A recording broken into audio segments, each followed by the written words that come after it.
Okay, this is part 3, basically part 3, day 2, dealing with square roots or operations with square roots. Last video we FOILed and multiplied, and the reason why we did is so that we can divide. Now the problems that we're going to do are a little bit trickier, but we're going to use those basic ideas of foiling and multiplying to help us simplify. Now in day 1, we learned that in order to do division, we actually have to multiply the top and bottom by whatever the square root is in the denominator. Now that's kind of helpful, but if you look at my two denominators, I have binomials in my denominators. That means two terms. And unfortunately, you can't just multiply, for example, by the square root of 3, because it won't actually get it out of the denominator. It'll still exist. So what we have to do is use something called a conjugate. Now a conjugate is basically whatever the denominator is, but the sign in between the two change. For example, if I have 5 plus the square root of 3, the conjugate of 5 plus the square root of 3 is 5 minus the square root of 3. So to do this problem, we're going to multiply the top and bottom like we did before, but now we're going to multiply it by two terms, 5 minus the square root of 3. Now, the reason why we don't just do the square root of 3 is because if we were to actually multiply by it, we would end up with 5 square roots of 3 in the denominator, which would not help us any. Now all we have is a bunch of multiplication and simplification left to do. So on the top I have 10 times 5 minus the square root of 3. So to do that, I distribute. I end up with 50 minus, now 10 is a whole number, the square root of 3 is our radical part, so it just becomes 10 square roots of 3. On the bottom, we get FOIL, first times first, 5 times 5 is 25. Then we do our outsides. 5 times the square root of 3, and in that case is negative 5 square roots of 3. Inside, square root of 3 times 5 becomes positive 5 square roots of 3. And then last times last, square root of 3 times the square root of 3 is negative square root of 9. Now all I have left to do is simplify. I have 50 minus 10 square roots of 3. 10 square roots of 3 doesn't reduce, so I don't need to mess with it. Over minus 5 square roots of 3 plus 5 square roots of 3 are inverses, so they cancel. The square root of 9 is just plain 3. So in the denominator, I have 25 minus 3, which is 22.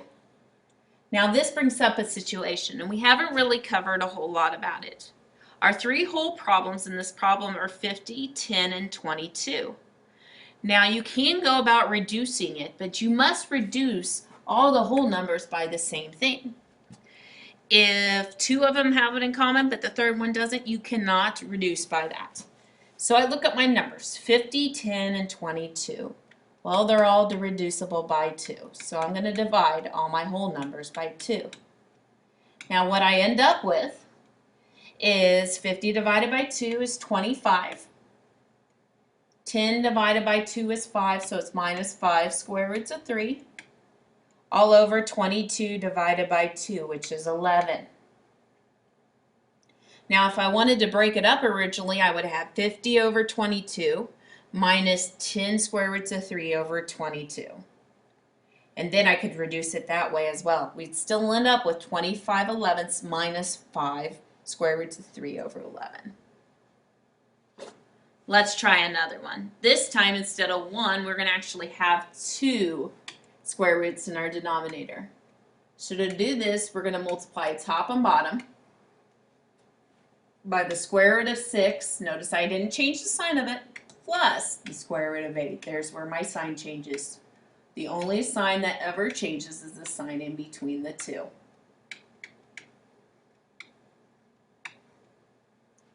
So just like the last problem, I start by distributing.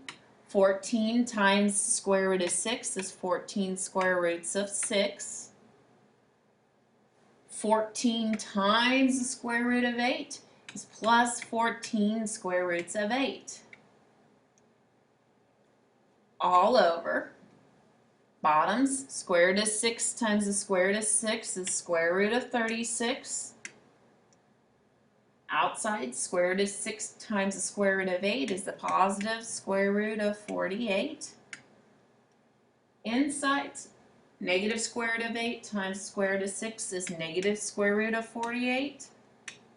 And last times last, negative square root of 8 times a positive square root of 8 is a negative square root of 64. Now I get to simplify. Anything that is the same but opposite signs are inverses, so they cancel. The bottom looks easiest. Square root of 36 is just 6. Square root of 64 is 8, so it's 6 minus 8, which is negative 2. 14 square roots of 6 I can't reduce because 6 does not have any perfect squares. But 8 is really the square root of 4 times the square root of 2. So the square root of 4 is 2, but I have a 14 in front, so I have to multiply. 14 times 2 is 28. So plus 20 square roots of 2. Now I'm not quite done on this problem, because if you look at the problem, negative 2 divides into both numbers evenly. So what I'm going to do is reduce by negative 2. So 14 divided by negative 2 is negative 7 square roots of 6. 28 divided by negative 2 is a negative 14 square roots of 2. And we don't have a denominator because we divided it into both of the radicals evenly. If you wanted a denominator, the denominator could be a 1.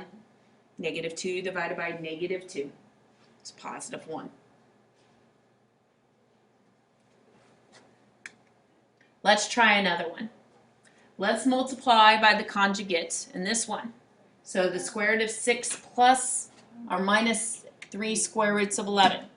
So to do this, we're going to multiply top and bottom by the conjugate of our denominator, so 6 square root of 6 plus 3 square roots of 11. Whatever I do the bottom, I do the top. So on this case, we're going to have a little more tricky foiling to do. Step 1, on top I distribute. Square root of 2 times the square root of 6. And then we're going to have plus the square root of 2 times 3 square roots of 11. All over. Square root of 6 times the square root of 6 is 36. Outsides. Square root of 6 times 3 square roots of 11 be 3 square roots of 66. Insides. Negative 3 square roots of 11 times 6 is negative 3 square roots of 66.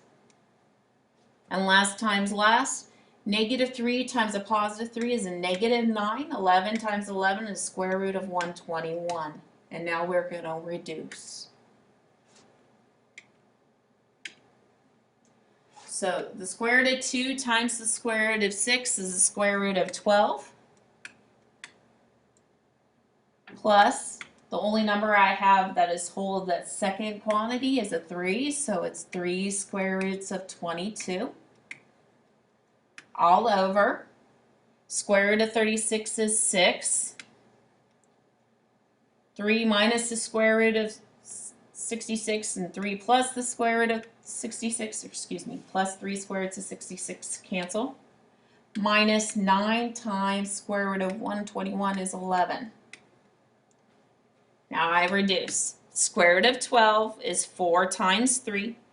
The square root of 4 is 2, so that's 2 square roots of 3. Plus 3 square roots of 22 has no perfect squares into it, so it's square root of 22.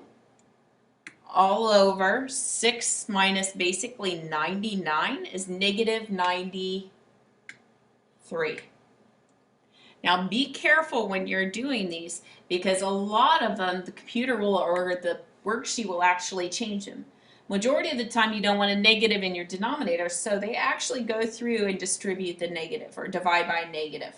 So positive 2 divided by negative 93 is a negative 2 over positive 93, but if you change one sign, you have to change all the signs on the top. So this becomes minus, because still you would have a positive divided by a negative, which is a negative. So be careful. If your signs are different, if you have a negative in the bottom, you need to change the negative to a positive and then go through and change all the signs in your numerator. Let's try one more.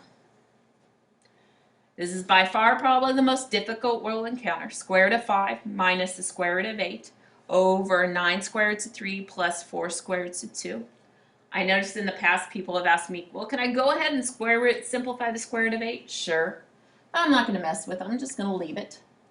So I'm going to multiply top and bottom by the conjugate. So 9 square roots of 3 minus 4 square roots of 2. 9 square roots of 3 minus 4 square roots of 2. So it looks like I have a binomial on the top over here, so I'm going to have to FOIL on the top and FOIL on the bottom. So on the top, I have, and I'll write this all out once, square root of 5 times 9 square roots of 3, that's first times first, outsides, plus square root of 5 times negative 4 square roots of 2.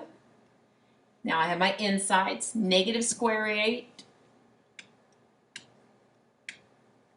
times 9 square roots of 3.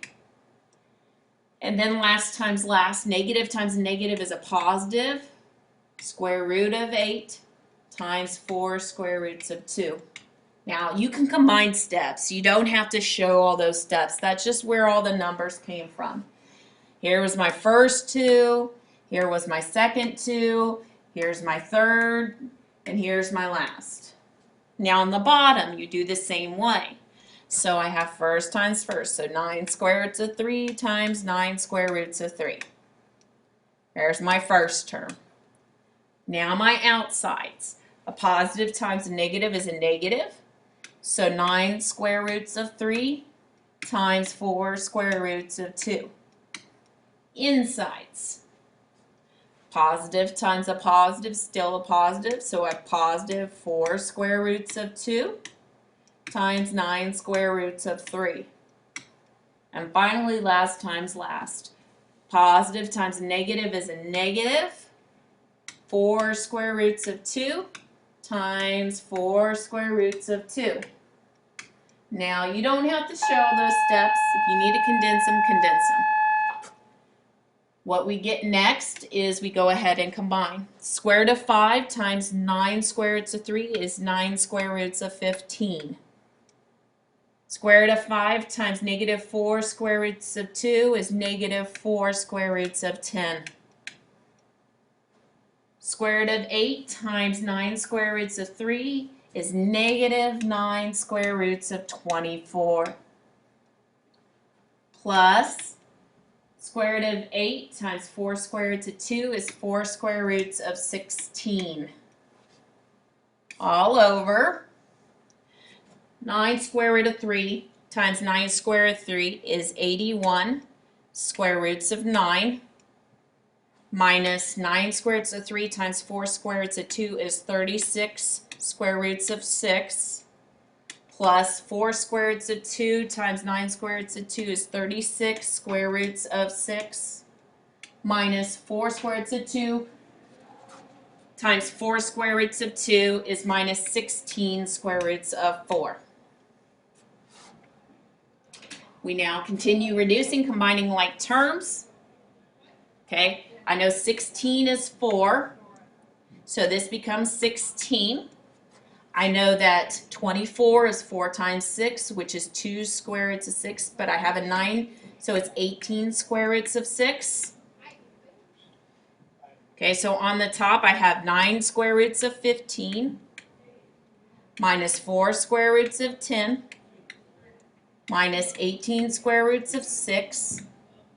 Oh, plus 16, that probably should have gone at the beginning, but I kind of ran out of room. All over, square root of 9 times the square root of 9 is 3. So we have 243. The middle two terms cancel out. Square root of 4 is 2, so that's negative 32. So we end up with 9 square roots of 15. Oh, we could carry that 16 in front. 16 plus 9 square roots of 15 minus 4 square roots of 10 minus 18 square roots of 6 all over 211. And then you could check to see if 16, 9, 4, 18, and 211 are all divisible by anything, which they're not. So we're done with that big nasty problem. I hope this is helpful. Ask questions as we go through on the assignment.